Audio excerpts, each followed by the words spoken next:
Hi, I'm Sasha Moore, and I'm here with Jaeneen Cunningham, who is a broker, but also importantly, the co-founder of Safe Haven. And I'm here with Jaeneen to discuss, as you all know, one of my favorite topics of risk, and in particular, embracing risk opposed to really being challenged by it. So, as you know, I'm speaking with some people in my network and to get their insights on three questions, which is, when have you embraced risk? What's been the upside and how have you created impact? So, Jaeneen, I thought you were the perfect person to be part of this interview series as we lead up to the Being Driven to Fail webinar on August 19. So let's first of all start with where you've embraced risk. I guess starting Safe Haven was a little bit of a risk. I was doing my MBA at Griffith University, and they had an entrepreneurial workshop for 3 days. And they said that you could pitch, everybody in the room had an opportunity to pitch an idea. And so I thought, wow, that's a really good thing. Maybe this idea that I have to help women in coercive control might be something that I could actually pitch to people and see what they say. They did also have entrepreneurs there who then would pick 6 of those pitches. There was about 65 people in the room. So it was a risk for me to even get up and say what I was going to say. And I was sitting there as people were getting up and saying these wonderful ideas of the things that they do, starting apps and doing mental health and stuff in the Indigenous community and all that. And I was sitting there thinking, yeah, this is a big risk. Nobody's going to actually like what I have in store. And, domestic violence is not sexy. So I wondered who was actually going to embrace what I had to say. I got up. I was pretty scared, but once I started talking, I just got into my flow and they could see that I was passionate about it. So, of course, all of the entrepreneurs said, this is silly. You shouldn't do this. You're not going to make anything from it. I wasn't trying to make anything from it.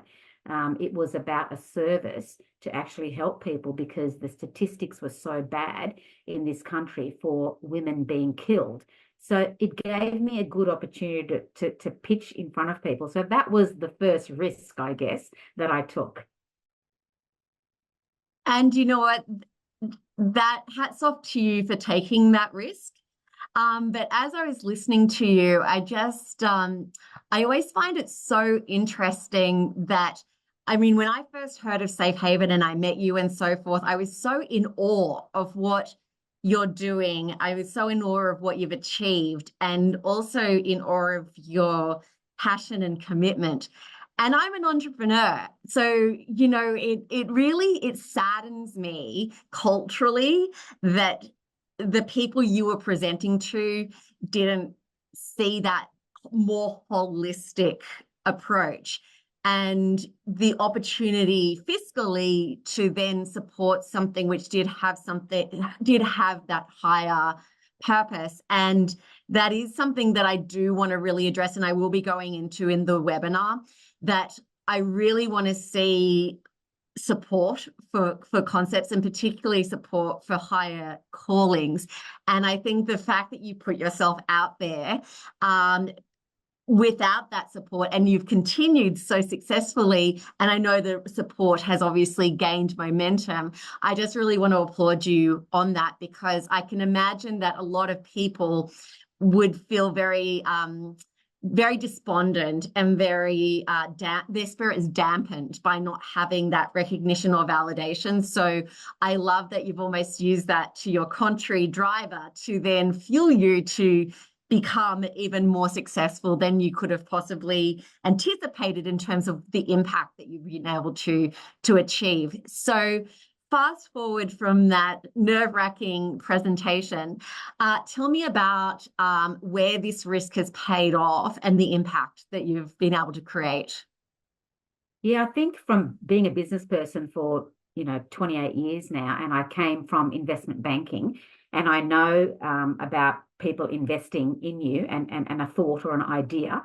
I was at Macquarie Bank in many years ago, and I remember Yahoo Serious. I don't know if you know who that is, but he came in to pitch his movies, and it was like he was crazy looking, and he had this crazy idea, and the movie sounded crazy, but Macquarie Bank actually supported that idea. So I always think of that time, and it's about the passion and your drive, and to stay for the long haul.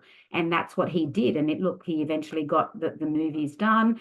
So I think for Safe Haven, it was that people looked at what I had, you know, to give as a business opportunity. And I know it was a social impact sort of situation.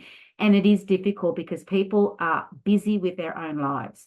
And generally, with social impact, it actually doesn't get support until it actually affects you personally.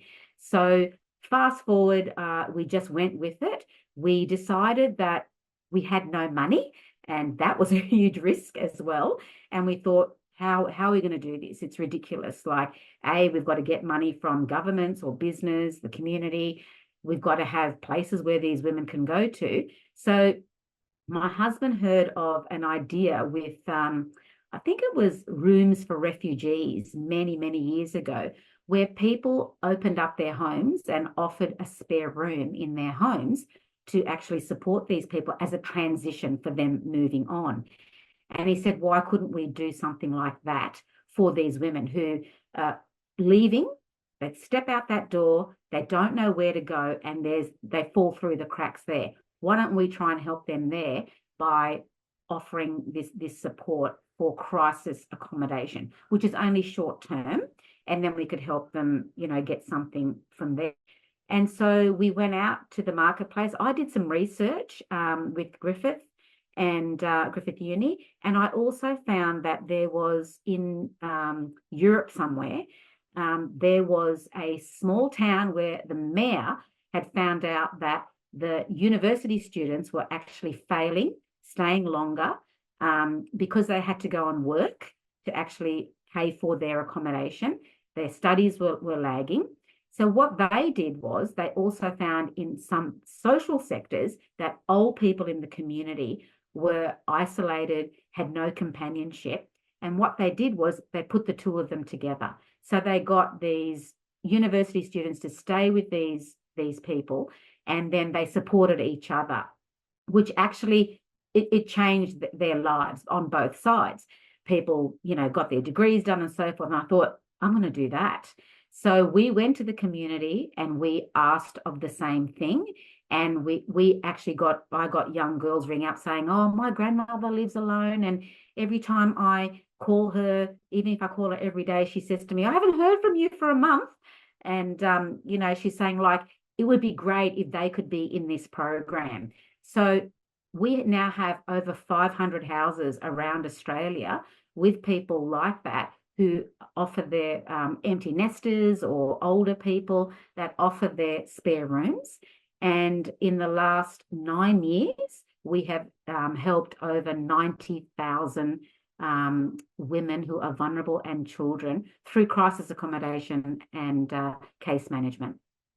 That's really extraordinary. And it just goes to show lateral thinking and thinking outside the box um, is really the spirit of entrepreneurialism. And it's also really, it pushes your creativity when you have no budget. And so I really, again, recognize what you've been able to contribute. And I know that you are still looking through many different aspects to continue to raise money for Safe Haven, and financial services is a big part of that. So hopefully you continue to get the support that you do. And again, thank you so much for having a quick chat with me about how to embrace risk, but also the insight that I take is risk is just a challenge, right? It's just how can you create a situation to be bigger or more substantial or better based on quite often limited resources. So it's not that you're choosing to take risk, it's that perhaps you're performing or you're you're in a privilege that you can actually reach your higher calling, but you're also in a position where you've got to make it work. So thank you so much, Jaeneen. I really appreciate your insights, and I'll see you on the 19th. Thank you. Thanks for having me.